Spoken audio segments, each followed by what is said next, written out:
لپاریزگاه درعای رژیم سوری و تورا چکرن و بازرگانی ماده هشبر یا بسر رژیم اسد و میلیسین ایرانی حزب الله یا لبنانی و شانه رخصنا داعش یا تروریست بونه صدمه تکدان آرامی لپاریزگاه.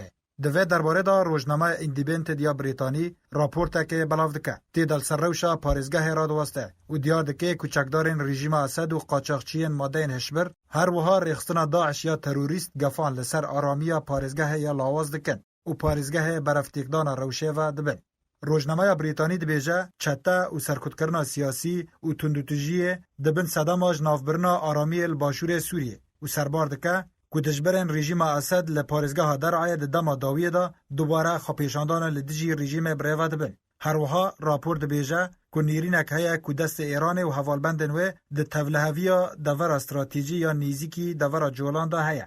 هر دوی درباره دا روزنامه شرق الاوسط لسر بلندبونا ریجه ترور کرنه لدرعای راوستیا و دیار دکه که بازنه پروسه ترور کرنه لوی دوره برفره بویه و او یک دهیله اولهی دوره لاواز ببه.